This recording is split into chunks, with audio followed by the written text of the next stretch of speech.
All right, Cliff, do you got me? Yep, I got you. All right, sir. Well, congratulations. We are now joined by the winning crew chief of number 5 Chevrolet for Hendrick Motorsports. So that's Cliff Daniels. Cliff, obviously, I mentioned this to Kyle, but lots of rounds, lots of inversions, but lots of passing, lots of strategy for you. Can you take us through the strategy side of this event and this unique format that was put in front of you? Yeah, I would honestly, the grade I would give myself on the execution of the strategy would be probably a B, because at the beginning of the race, our car was too built for trying to have clean air, and we didn't do a good job getting the balance right for what he needed in traffic early. So we had to work on the balance to get it closer so he can run in traffic better. And the second round did not go very well for us. So once we, the guys buckled down, we threw a lot of changes at it, got to work, definitely got the car a lot closer where he could be aggressive and try to set himself up for passes, which was cool to see. And then the way, the points and everything worked out for us to start in the top 3 or 4 going into the 5th round worked out pretty well. Executing the pit stop was okay. Big tip of the cap to the 9 team. Congrats to those guys on winning the pit crew deal, and they had a phenomenal pit stop. And had it not worked out like that, I don't know that the 2 would have been a factor the way they were. And then of course, Brad did a really good job of keeping his car kind of in the mix to kind of break up what we had going on with our Hendrick cars. And then the last restart, Kyle was just absolutely phenomenal. I don't even think there was a lane up there from what I saw, and he put it up there and it stuck. So really cool day for our HendrickCars.com Chevy. Proud of all the guys. Just a cool day. Awesome. Thank you, Cliff. All right, we'll go right now to questions, and we'll start with Alex and Andrea. Go ahead, Alex.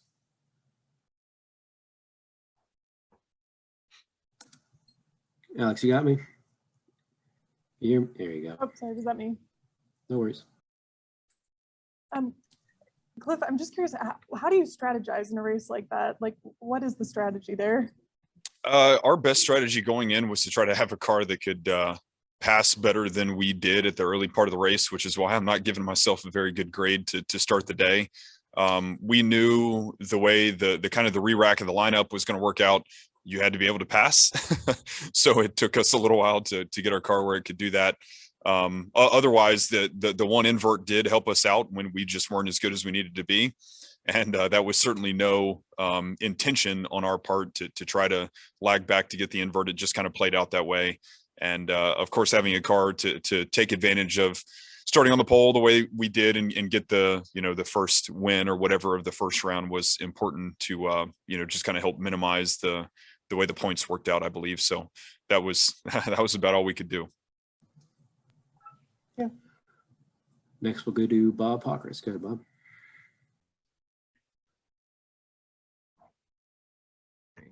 Can you hear me now? Gotcha. Yeah, right. Yep. When he's restarting 3rd, I think in that before final stage, are you feeling good, or are you thinking it's going to be a tough road to hoe? I don't know that I was hedging my bet one way or the other. Never bet against yourself, and I was, certainly always kind of knew Kyle could get it done in that position. My confidence was lacking a little bit in kind of what we had given him with the issues we had in traffic earlier. So I was kind of crossing my fingers that our adjustments worked out, and we had to get pretty aggressive with the car and some adjustments that we made. So fingers were crossed that the adjustments were going to be okay and the car was going to be under him. And I knew that he was just going to make whatever move he could to get to the lead. And he did, which was really cool to watch. Next, we will go to Mark Arrow. Go ahead, Mark.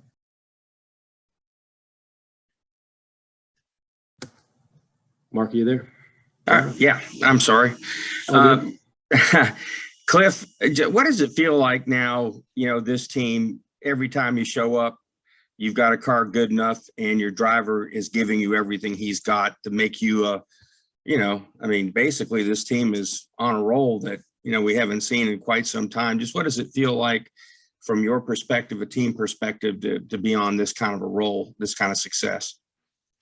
More than anything, just thankful. When I walked in today, I was talking to my car chief, Jesse, and I remember years ago, back in the 2000s, I was working on a start and park Xfinity team, and I was a mechanic, and getting through tech was a struggle. It was a hot day, And to be in a position now where we have such an amazing team, we have the support of Chevrolet and Mr. H and HendrickCars.com. Every single guy on our team is bought in. They're strong. You know, a team is really only as strong as its weakest link, and we just don't have any. All the guys on our team are racers, and they live, eat, and breathe this stuff. They put in so much prep time at the shop, and of course all teams do. And I think what, you know, is helping us right now is just the chemistry, because this is a tough stretch that we're on in the summer months. Everyone is going through it with, you know, the backup cars and multiple day shows that we're about to have quite a few in a row.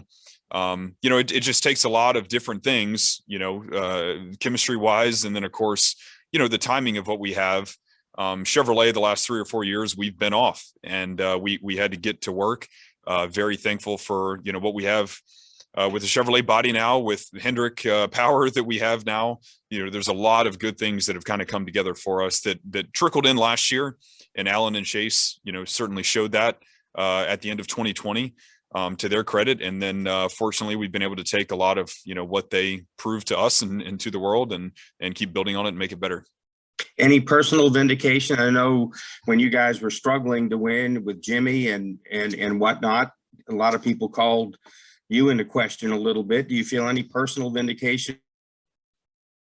I mean, to a degree, yes. You know, one thing is for sure, if it weren't for Jimmy, I would not be in this seat right now. So I'm forever grateful to him. And I think a lot of the leadership that he, you know, taught me and taught the guys on our team of how to be tough when things aren't going your way. And he knew that, you know, the last few years, our cars just weren't quite right. And we had a great group, you know, back at the shop, and again with Chevrolet and all the folks at Hendrick Motorsports that you know, dug deep and knew we had a hole to climb out of. Jimmy was behind us the whole time to stay strong, and of course, when being in my position, I did have self doubts of you know, our performance last year and, you know, what we could potentially do this year. But we knew we had built a really good team, and a lot of that is credit to Jimmy. The guys on this team, you know, really bought into him as a driver for all those years, and he kind of helped bring some of us up, including myself, years ago from when we were younger, and gave us an opportunity. And we're just trying to make the best of it. Thank you. Next, we go to Ashley McCubbin. Go ahead, Ashley. Hey, Cliff, thanks for your time today. You talk about the fact that you guys have been really successful and how that's been great. What does it mean to you when you hear a lot of people now saying that the number 5 is the championship favorite as we head into the second half of the year? It's a great position to be in, and it is really cool to hear. But facts on the table, and honestly, Alan Gustafson has taught me this a lot. It is a long summer and it is a long year.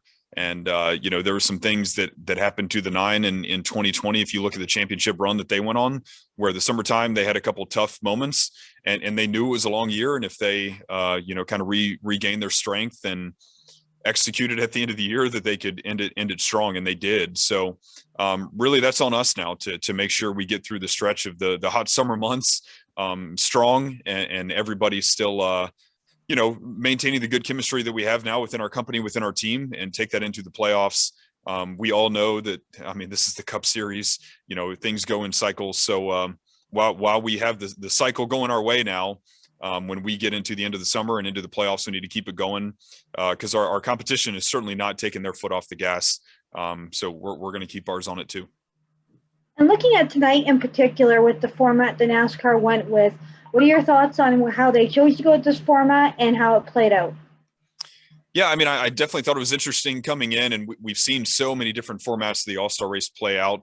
I thought it was really interesting, you know, now in retrospect, how much, you know, just really the flow of the race kind of changed things, I thought, because, you know, we got stuck in traffic back there with the 24 and some of those other guys, and kind of got down on ourselves that we may not have a shot to be up front at the end. And then the next round with the next invert, some of the guys that were at the front that we thought were going to be really strong, and they went to the back. I think it was the 18 and maybe the 9. They didn't make it that far up there that round. So you really saw just kind of a big mix within the field. So I don't know. I've never been asked about, you know, all-star format races. So I don't know what I would say to change it at this point, but luckily it worked out today. Thanks for your time. Thanks. And that is all the questions we have for you, Cliff. Congratulations and good luck next week in Nashville. Have a Awesome. great night. Thank you guys. Thanks.